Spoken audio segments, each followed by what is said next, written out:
Dan itu kadang-kadang orang menduga dikiranya hadis Nabi, bukan, itu hadis Yunani itu. Itu pemikiran-pemikiran filosofis dari Yunani di 350 tahun sebelum Masehi itu sudah muncul. Barang siapa yang mengenal dirinya berarti dia mengenal Allah. Ya ternyata mengenal diri juga tidak mudah. Umur sudah 40 tahun masih mainan pincian aja. Ya kan ternyata, dan masih banyak sekali macam itu. Oke, saya kira macam itu.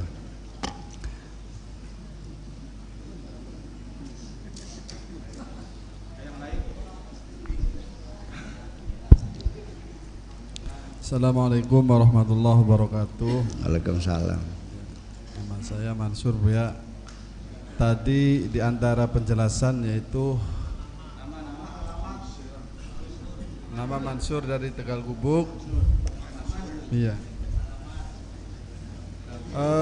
Tadi di antara yang Buya jelaskan yaitu bahwasanya kita dituntut untuk ikhlas dan khusyuk, Buya. Saya mau Ikhlas dan khusyuk. Ikhlas. Iya. Saya mau menanyakan konsep untuk kita bisa khusyuk itu bagaimana, Buya. Terus Kita tidak bicara khusyuk ini, ikhlas. Konsep untuk kita biar supaya bisa ikhlas dan di saat kita manakala kita di saat kita sedang berzikir itu yang memotivasi untuk kita khusyuk itu sebagian besarnya yaitu berimajinasi dengan apa yang kita ucapkan, Bu ya. Lah, seperti halnya di saat kita mengucapkan alhamdulillah, hati kita mengimajinasikan sedang memuji Allah, takbir mengagung-agungkan Allah.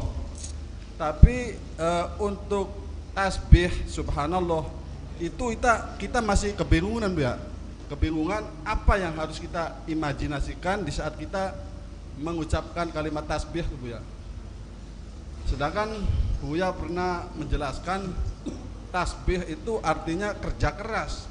Iya, terus. Jadi di saat kita mengucapkan kalimat tasbih subhanallah subhanallah subhanallah itu larinya pikiran kita itu mestinya kemana, Bu ya? Kalau halnya alhamdulillah takbir itu kan mungkin mudah. Tapi untuk tasbih itu kita sedikit kesusahan, Bu ya. Nah, minta dijelaskan masalah itu, Bu ya. Terima kasih dari Ya, sekarang gini aja lah, dengan akal sederhana. Saya kembali bertanya. Yusabbihu lillahi ma fis samawati wa ma fil, semua apa saja yang ada di langit dan di bumi semuanya bertasbih. Oke? Nah, kan gitu, yusabbihu bertasbih, lahu maring Gusti Allah, ma segala sesuatu, fis samawati yang ada di langit, wa ma fil ardi dan apa yang ada di, semuanya bertasbih kepada. Coba Anda berimajinasi matahari, bulan, Jupiter, Saturnus, Uranus, Neptunus, galaksi-galaksi semuanya pada pegang tasbih semua, subhanallah subhanallah, kan masuk akal. Tapi kalau tasbih itu artinya bekerja non-stop, bekerja siang dan malam tidak mengenal lelah, itu bisa masuk bahwa bumi kita ini sejak ledakan pertama sampai sekarang terus berputar dengan rotasi yang sama, dengan akurasi yang tinggi dan tidak pernah berhenti sekejap pun, dengan kecepatan yang sama.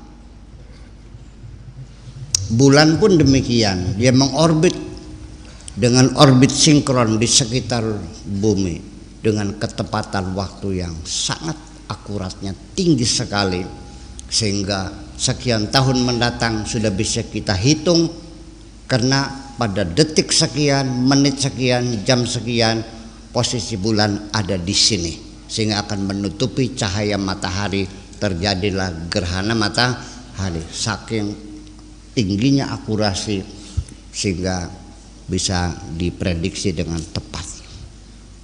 Jadi kalau semua yang ada di bumi ini semuanya bergerak dan bekerja untuk Allah, masuk akal enggak? Kalau yang baca subhanallah masuk akal enggak? Belum tak enggak? Jadi subhanallah itu artinya kita tidak pernah berhenti. Memangnya ada di bumi yang berhenti? Kalau matahari berhenti berputar, apa yang terjadi? Nggak akan ada besok, dan tidak akan ada kemarin. Betul nggak? Nah, belahan bumi yang tidak kena matahari akan membeku jadi es, mati semuanya. Dan yang menghadap matahari 6 bulan kering kerontang semuanya mati. Yang menghadap terbakar semuanya, yang membelakang menjadi es semuanya. Terbayang nggak begitu? Ya. Pernah nggak 3 hari matahari tertutup oleh awan di sini? Pernah nggak? Baru 3 hari, masa belum? Sering kan? Kayak apa? Langsung drop udara, menggigil semuanya. Kalau 6 bulan mati kamunya. Kalau nggak tertutup itu. Terus kamu diam. Kamu tidak diam, semuanya bekerja. Jantung kamu berdegup tidak pernah berhenti. Jantungku berdegup 71 tahun lamanya. Bop, bop, bop. Dan tetap dengan detakan 70 kali setiap 1 menit sampai sekarang. Itulah tasbih. Terus yang dimasalahkan apa? Malah yang gak masuk akal yang baca mewil tasbih, bagaimana megangnya? Memangnya matahari punya tangan gitu? Terus yang jadi masalah, Di saat kita duduk diam ya, sebelum kita mengucapkan tasbih subhanallah gitu ya. terus Itu yang mestinya kita bangun dalam imajinasi itu bagaimana Bu ya? semangat kerja mau ditingkatkan. Paham nggak? Iya, jangan masa subhanallah orangnya tidur aja gimana lagi? Wa nahnu nusabbihu bihamdika, artinya apa bihamdika itu? Bukan alhamdulillah, bukan begitu. Artinya kerjamu siang malam non stop itu kamu lakukan dengan senang hati. Pekerjaan yang kau tangani semuanya kamu cintai semuanya tanpa keluh kesah. Terus memangnya enak mengerjakan pekerjaan yang tidak kamu cintai?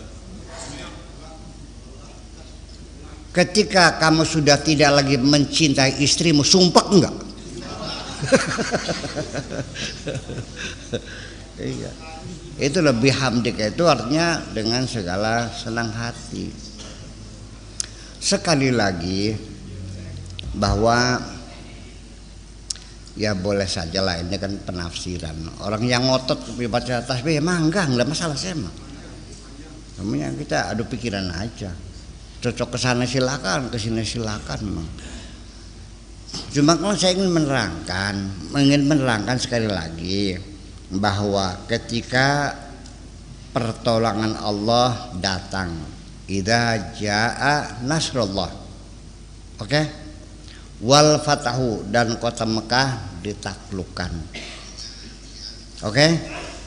Wa ra'aitana sayadkhuluna fi dinillahi afwaja, dan kamu lihat orang pada masuk agama Islam berbondong-bondong. Orang Makkah pada masuk Islam semuanya. Terus apa perintah Allah?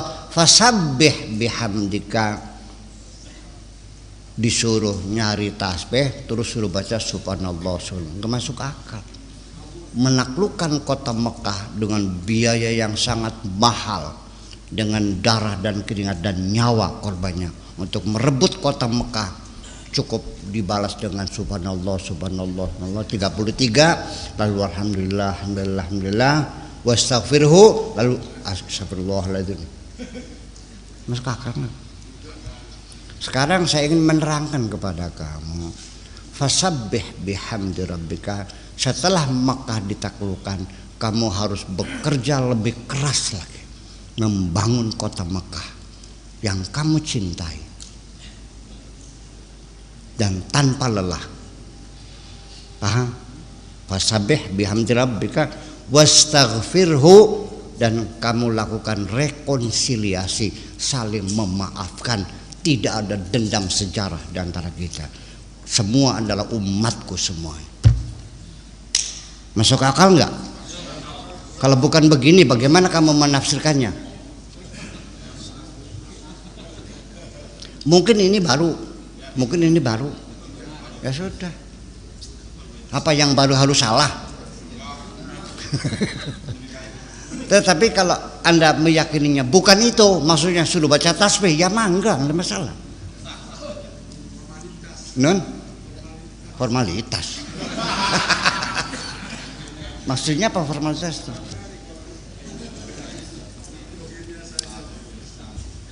Begini, kita baca subhanallah subhanallah, itu namanya self suggestion. Kita menghadapi persoalan menurut pikiran kaya-kaya kita ini gagal. Katakan dalam dirimu, aku mampu, aku bisa, aku perkasa, semuanya selesai. Gitu dong, aku bisa, aku bisa. Begitu. Masa nangis? Gak usah. Aku bisa, semuanya aku selesaikan. Kan begitu persoalannya. Jadi itu kan untuk mensugesti diri kita sendiri. Terus maksudnya apa? Begini, oke, kita bicara melebar lah.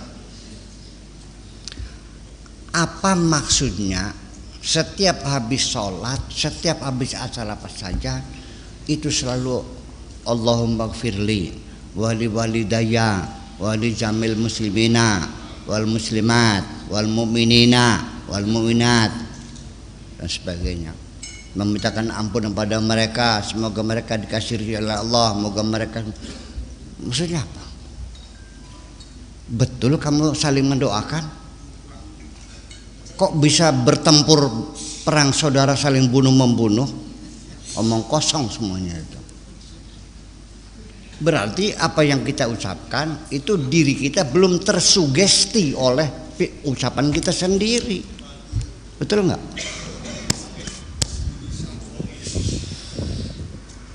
Begini, setiap kita mendoakan, mengharapkan kepada orang lain supaya mendapatkan kebaikan-kebaikan. Semoga rezekinya dilancarkan Allah, semoga penyakitnya disembuhkan. Ini kita mendoakan orang lain. Itu adalah energi positif yang ada dalam diri kita, kita keluarkan mendoakan orang lain. Sebelum doa kita nyampe orang lain, itu kalimat-kalimat yang indah itu akan mempengaruhi diri kita sendiri. Paham enggak? Harapan-harapan baik itu akan menyentuh kebaikan pertama dirimu sendiri. Tapi sebaliknya, ketika kamu mendoakan orang cilaka, kamu sendiri yang akan mendapat cilaka itu. Udah, sejak ini hizib nasor nggak usah dibaca lah.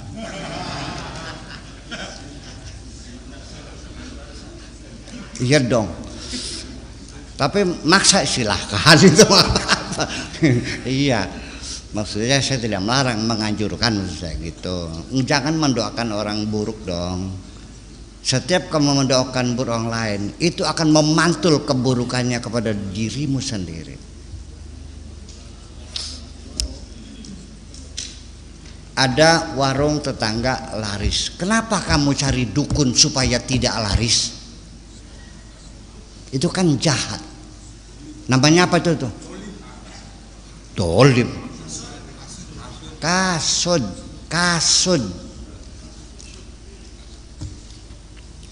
Itu hasud itu virus-virus yang ada dalam diri kita. Iya. dalam bentuk energi negatif yang ada pada diri kita. Virus-virus negatif itu ya, itu akan bereaksi kalau dia mendapat asupan-asupan dari energi gelap. Makanya wa min syarri ghasiqin idza waqab. Makanya virus itu akan beraktivitas ya, itu ketika dalam keadaan gelap malam gulita, ketika setelah malam. Makanya orang kalau malam demamnya naik, kalau pagi sembuh lagi. Paham enggak? Ada syairnya Abi Tamam menceritakan demam nih. Syairnya Abi Tamam, Abi Tamam. Wa zairati ka'anna laha hayaan fa innaha la tazuruni illa fil zalami. Tamuku itu seolah-olah punya rasa malu kalau datang selalu di malam hari. Apa namanya? Demam. Demam itu datangnya di malam hari. Percaya enggak? Ya karena energi gelap itu sendiri menjadi inang bagi virus-virus itu. Dan di mana itu berkembangnya virus itu? Menyemburkan, bukan meniup. Nafas itu wa min syarrin nafasati.